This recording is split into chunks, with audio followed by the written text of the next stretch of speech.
Bonjour, je me présente, je suis Madame Cherni Chérine, professeure de français au lycée Montgisli Moquef. Notre travail réparti en 7 séances porte sur le premier module inscrit au programme de la 4e année lettres Partage. Ces 7 séances seront présentées sous forme de séquences agencées intégrant des activités variées en vue de consolider les acquis de nos élèves en classe et de leur attribuer des repères utiles et essentiels à retenir pour bien les préparer à l'examen du baccalauréat qu'ils s'apprêtent à affronter. Nous espérons que ce modeste travail aura l'efficacité requise et fournira à nos candidats une révision méthodique. Je ne peux m'empêcher enfin de remercier vivement mes deux collègues, mesdames Nuzha Darouezi et Jaïdi Nour, qui ont contribué à la conception et à l'élaboration de ce travail sous la direction de l'inspectrice générale de l'éducation, madame Keifi Sriri Naïma. On commence notre première séance qui va être consacrée aux activités lexicales appropriées au vocabulaire relatif au thème du partage. Je vous présente le schéma du déroulement de cette séance. Ensemble, on va commencer par un brainstorming autour du mot partage, accompagné de quelques supports présentant des associations caritatives. Ensuite, nous faisons des exercices qui portent sur quelques notions lexicales fondamentales comme la synonymie, l'antonymie et la polysémie, autour toujours du thème du partage. Et on clôturera avec une citation célèbre de Claude Lelouch. Partage, le partage. Qu'est-ce qu'on partage avec autrui? Que partage-t-on avec l'autre?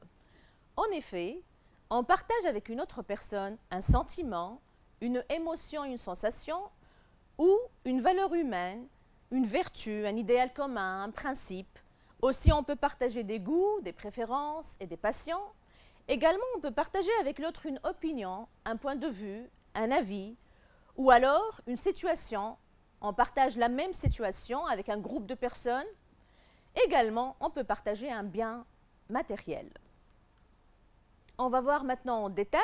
On va commencer par le partage d'un sentiment. On parle dans ce cas d'un sentiment mutuel, réciproque entre les êtres humains, tel le sentiment de l'amour, la joie, la nostalgie, l'affection, ou bien la haine, la peur, les angoisses, le malheur. On peut partager avec autrui des sentiments divers. Faites attention à l'emploi du verbe partager plutôt. Partager la joie, le malheur de quelqu'un ou avec quelqu'un. On dit aussi partager la peine, le chagrin ou la souffrance de quelqu'un.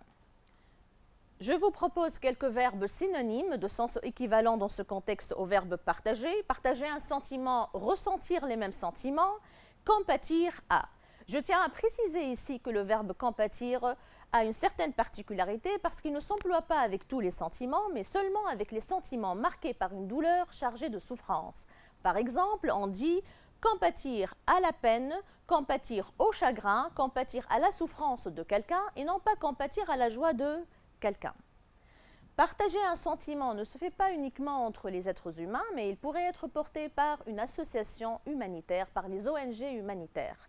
Tel le cas de cette image que vous voyez sur la diapositive des Médecins sans frontières, qui est une association humanitaire internationale d'aide médicale qui intervient pour soigner et soulager les maux des victimes dans les zones rouges et dans les pays sinistrés. On passe maintenant. Partager une émotion. Une sensation, comme un plaisir, un désir, une envie de lire, une envie de voyager, une envie de danser, une envie d'écouter la musique, une envie de rêver qu'on peut partager avec l'autre. Partager également le dégoût, la douleur, la colère, l'indignation face à une situation bien particulière, l'inquiétude. Vous avez toujours Médecins sans frontières, l'association humanitaire de laquelle on a parlé tout à l'heure. Partager dans ce cas, c'est éprouver les mêmes émotions. Troisièmement, partager une valeur humaine, un principe, une vertu, un idéal commun, à l'instar de la sincérité, la générosité, l'amour de l'autre, le respect des différences, la tolérance, l'égalité, la justice, la liberté, des valeurs nobles auxquelles aspire l'être humain. Je vous propose ici une explication. Partager dans ce cas, avoir en commun une même vertu. C'est aspirer à un idéal commun. Cet idéal commun auquel aspire l'être humain est un idéal aussi porté par les ONG, comme on a dit tout à l'heure, et aussi par la Croix-Rouge. C'est une fédération internationale qui intervient pour sauver et protéger la vie des êtres humains, particulièrement ceux qui ont subi des conflits armés, des catastrophes naturelles, des catastrophes climatiques ou qui se trouvent dans des situations d'urgence. Elle vise également à appeler, à encourager, à aider l'autre par le moyen des dons. Elle intervient pour ceux qui ont besoin de sa protection et de son assistance. Quatrièmement, partage des goûts et des préférences. On peut partager également des passions, comme la passion pour le voyage, la musique, la lecture, la danse, le cinéma, le théâtre ou encore le sport. Aussi, la passion pour les nouvelles technologies, pour Internet, pour ce monde virtuel.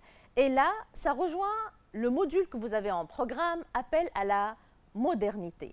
Vous voyez qu'il y a un recoupement, un croisement entre les thèmes qui sont inscrits dans votre programme. On parle de partager une passion, la passion pour les nouvelles technologies, pour ce monde moderne de la nouvelle technologie.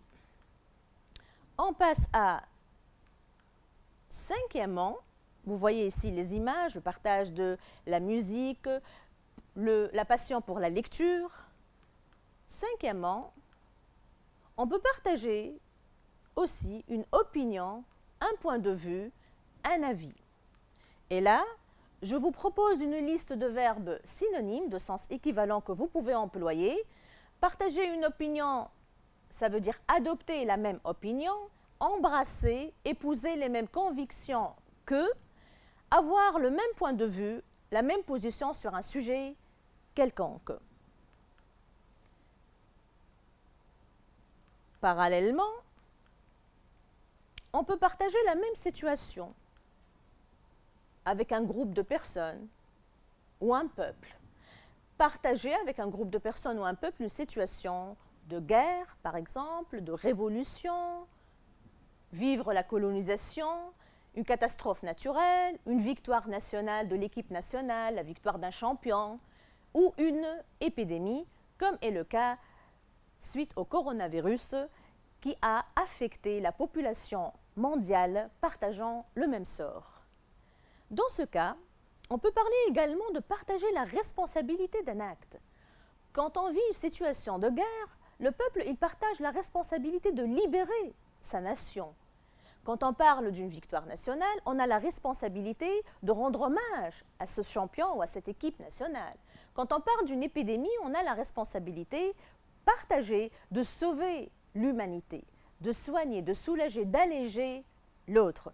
Donc, dans ce sens, on parle de partager la responsabilité d'un acte que vous pouvez remplacer par s'engager pour une cause. Et là, une autre fois, vous voyez qu'il y a un croisement et un recoupement entre les modules inscrits au programme, à savoir le deuxième module que vous avez, l'engagement. On partage la responsabilité, on s'engage pour une cause noble. Septièmement, on peut partager un bien matériel. Qu'est-ce qu'un bien matériel partagé? Un bien matériel pourrait être des richesses, une somme d'argent, un héritage, un logement ou une chambre, de la nourriture aussi. Je vous propose une liste de verbes de sens équivalent, synonymes au verbe partager dans ce contexte. Partager un bien matériel, donner, offrir ses richesses, une somme d'argent, son bien, ses biens, céder sa place à quelqu'un, attribuer sa place à quelqu'un ou céder son logement à quelqu'un. Je vous ai choisi comme exemple cette image que vous voyez, les Restos du Cœur. C'est une association fondée par le célèbre Coluche qui se préoccupe des nécessiteux et des sans-abri. Elle présente une aide matérielle pour eux en leur fournissant des repas chauds. On passe maintenant à une autre étape, les ressources lexicales. On va commencer par l'exercice numéro 1. À quoi renvoient les mots suivants? Donner, nous avons vu ça tout à l'heure, donner, offrir un bien matériel, recevoir, attribuer sa place à quelqu'un, éprouver le même sentiment, éprouver les mêmes émotions, ressentir, compatir à la peine ou au chagrin de quelqu'un, aider son prochain. Il s'agit alors d'un acte de solidarité, un élan vers l'autre qui traduit un attachement, une communion, un échange et une communication, une union entre les êtres humains. Ce qui se traduit par le don, l'entraide, le soutien.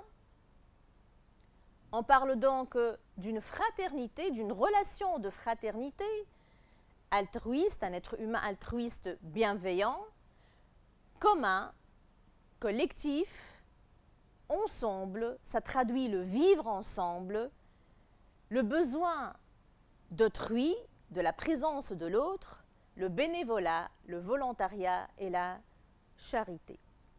Bien sûr, ce n'est pas une liste exhaustive, on a choisi quelques mots qui ont un point commun. Tous ces mots forment ce qu'on appelle le champ lexical du partage, tournent autour du thème du partage. Voilà des mots que vous pouvez trouver dans certains supports qui ont un rapport avec ce module. Maintenant, on va passer à l'exercice 2.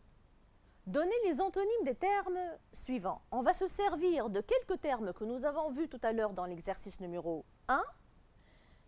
Bienveillant, l'adjectif bienveillant, la générosité, le verbe aimer, l'adjectif altruiste, l'union, respecter, la concorde, collectif, la tolérance et un accord. Ces mots, comme on a vu tout à l'heure dans l'exercice 1, forment le champ lexical du partage. On va essayer d'accorder à chaque terme un antonyme. Bienveillant, vous avez malveillant, on parle d'un être humain malveillant. La générosité, l'avarice. Aimer quelqu'un, détester, haïr, abhorrer quelqu'un. Abhorrer, ça veut dire éprouver une haine illimitée, sans merci. Une haine excessive, si vous voulez. Altruiste, c'est l'amour de l'autre, quelqu'un qui aime les autres. Égoïste, c'est l'amour de soi-même. Union, désunion, il y a une ségrégation, il y a une rupture entre les êtres humains. Respecter, contraire à mépriser, dédaigner, sous-estimer l'autre, le dégrader en quelque sorte. La concorde, la discorde. Collectif, la notion du collectif, contraire individuel, personnel.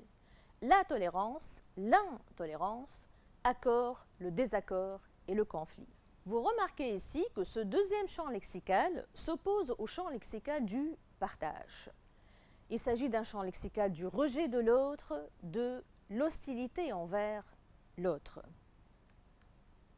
Troisièmement, proposer un ordre croissant aux mots suivants. Je vous propose 2 séries de mots. Groupe numéro 1, l'entourage, la famille, le monde, la nation, la communauté. On va essayer ensemble de proposer un ordre croissant à cette première liste lexicale. Je vous propose une deuxième bulle, une deuxième liste lexicale, alliance, sympathie, union, communion et entente, que vous allez classer dans un ordre croissant. On va commencer par le premier groupe, la première liste lexicale. En effet, la valeur du partage est une valeur qui exige l'existence de l'autre, la présence de l'autre. Cela traduit le besoin de l'autre. Ce besoin naît dans un cadre, en premier lieu dans un cadre restreint, celui de la famille, se développe et se propage après dans l'entourage, l'entourage entre les amis, les copains, les voisins, cet entourage qui se ramifie pour donner la communauté, une communauté qui s'amplifie pour donner la nation qui forme le monde.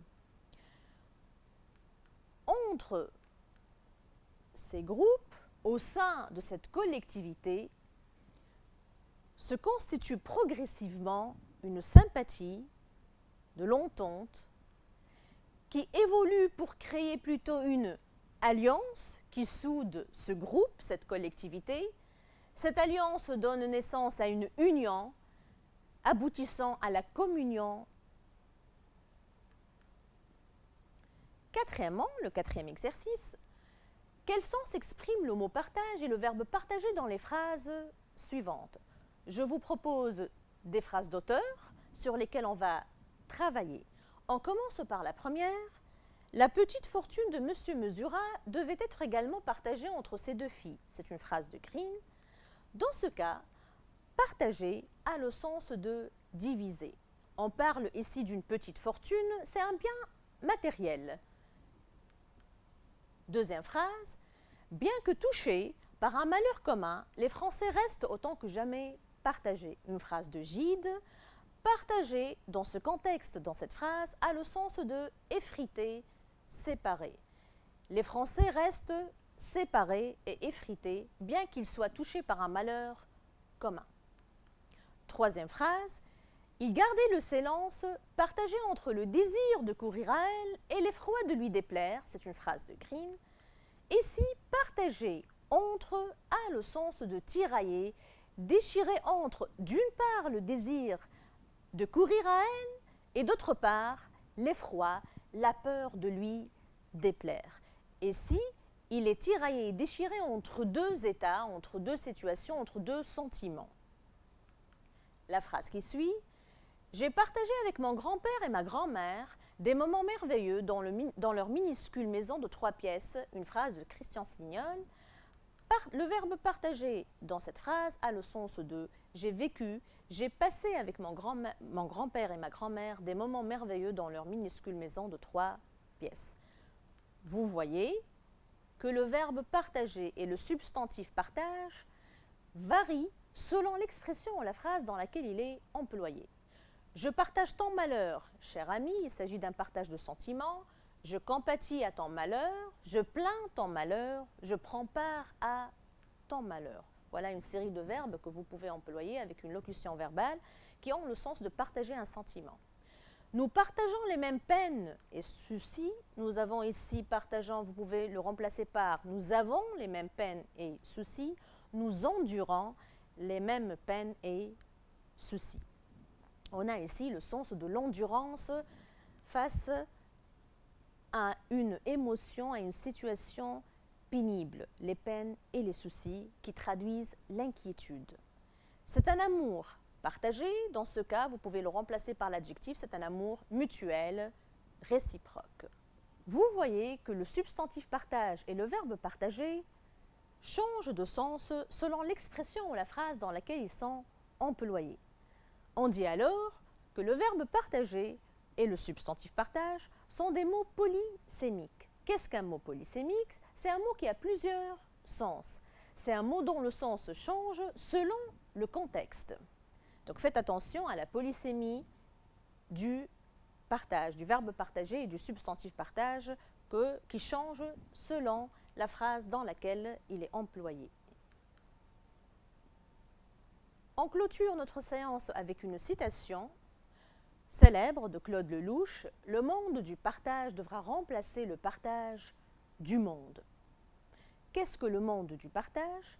Quelle différence y a-t-il entre le monde du partage et le partage du monde? On va commencer par la première expression, le monde du partage. C'est un monde des valeurs humaines, comme l'amour, la fraternité, le don, l'altruisme, l'entraide et le vivre ensemble, un monde où on prône l'humanisme, un monde où règnent les valeurs nobles, un monde où l'homme est la quintessence de l'existence, où l'autre est primordial, un monde idéal, exemplaire, parfait. Par opposition à la deuxième expression utilisée dans cette citation, le partage du monde. Qu'est-ce qui partage le monde? Qu'est-ce qui divise le monde?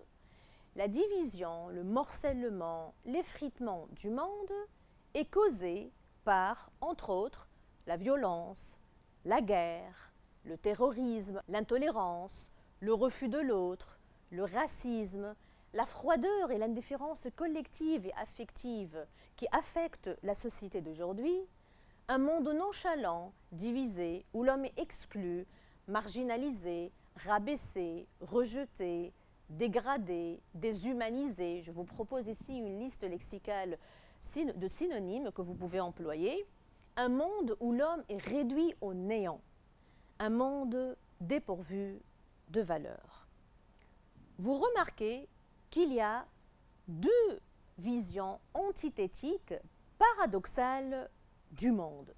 D'une part, un monde idéal, exemplaire, parfait, où l'homme est la quintessence de l'existence.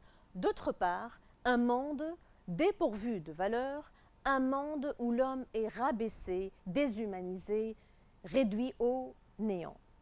Voilà deux visions antithétiques, paradoxales, qui résument parfaitement bien ce que endure l'humanité.